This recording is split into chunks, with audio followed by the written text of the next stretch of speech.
বিসমিল্লাহির রহমানির রহিম। শুরু করছি মহান রব্বুল আলামিনের নামে, যিনি অত্যন্ত দয়ালু এবং পরম করুণাময়।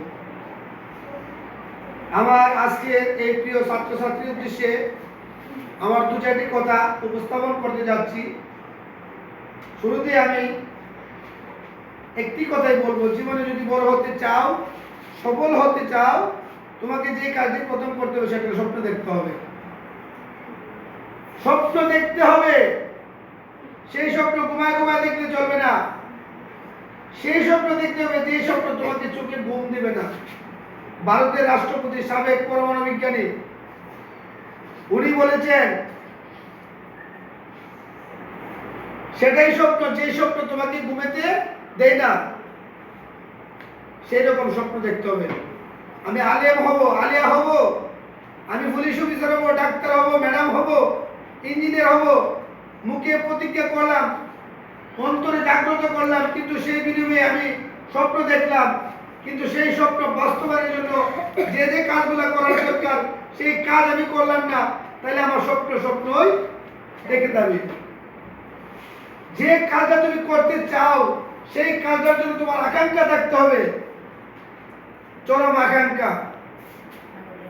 যে আকাঙ্ক্ষার আগুনে, যে আকাঙ্ক্ষার আগুন তোমার সামনে যত বাধা বিঘ্ন আসবে সবকিছু পুড়ে ভবিষ্যৎ হয়ে যাবে, তবু তোমার চলার পথকে থামাতে পারবে না।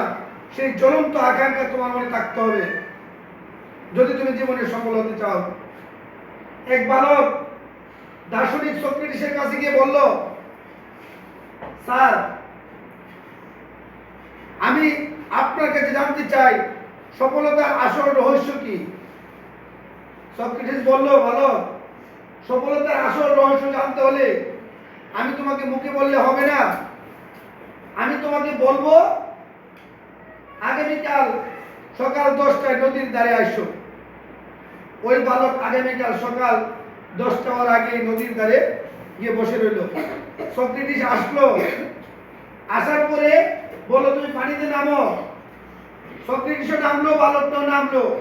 বালকটা যখন বুক পানিতে নামলো তখন সক্রেটিস করলো কি, তার গাড়ি ধরে তার মাথাটা পানির নিচে ডুবাই দিল। তখন ওই বাচ্চা ছেলেটা উঠার জন্য খুব চেষ্টা করতেছে, কিন্তু সক্রেটিস ছাড়লো না তাকে। অনেকক্ষণ পর যখন দেখলো যে বাচ্চাটা মরে যাবে, তখন সক্রেটিস তাকে পানি থেকে উঠালো। উঠানোর পরে সেই বালক হাঁপানি শুরু করলো, হাঁপাচ্ছে। তখন এই বালকটি বিজ্ঞানী দার্শনিক সক্রেটিসকে বলল, স্যার, আমি আপনাকে জিজ্ঞেস করছিলাম সফলতার রহস্য কি, আর আপনি আমাকে পানিতে ডুবে মারতেছিলেন। বাবা, আমি যদি তোমাকে পানিতে না ডুবাই তাহলে আমি তোমার সফলতার আসল গুণ রহস্য কি সেটা মুখে বোঝাতে পারবো না। আমি যখন তোমাকে পানিতে ডুবাইছিলাম তখন তোমার মনে কি পাওয়ার আকাঙ্ক্ষা ছিল? তখন বালক বলল, স্যার, তখন আমার বাতাসের অভাব ছিল, আমি এক ফোঁটা বাতাস চাওয়ার জন্য ব্যাকুল ছিলাম, এক ফোঁটা অক্সিজেন পাওয়ার জন্য আমার মনটা আকাঙ্ক্ষা ছিল, তীব্র আকাঙ্ক্ষা ছিল। তোমার মনে ওই বাতাস পাওয়ার জন্য যে আকাঙ্ক্ষা তৈরি হয়েছিল, সেই জ্বলন্ত আকাঙ্ক্ষা তুমি দুনিয়াতে যে সফল হতে চাও, সেই সফলতা পাওয়ার জন্য তোমার মনে সেই তীব্র আকাঙ্ক্ষার জন্ম হতে হবে, তাহলেই তুমি জীবনে সফল হতে পারবে।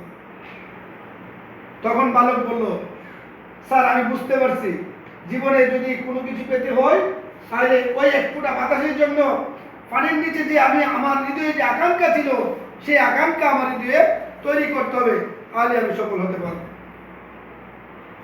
এক নাম্বার উপাদান গেল। 2 নাম্বার উপাদান, তোমার লক্ষ্যটাকে স্থির করতে হবে যে তুমি জীবনে কি হতে চাও। তুমি জীবনে কি হতে চাও, তোমার সেই লক্ষ্যটাকে স্থির করতে হবে।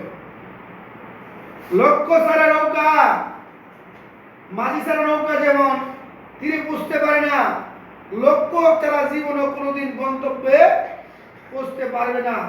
তুমি তোমার সফলতার দিকে যদি ধাবিত হতে চাও, তোমার ছোট কাল থেকে, ছাত্র জীবন থেকে তোমার জীবনে একটা লক্ষ্য নির্ধারণ করতে হবে, আর সেই লক্ষ্য অনুযায়ী তোমাকে ধাপে ধাপে কাজ করে যেতে হবে, তাহলেই তোমার লক্ষ্য পূরণ হবে, তুমি তোমার জীবনে সফলতা পাবে।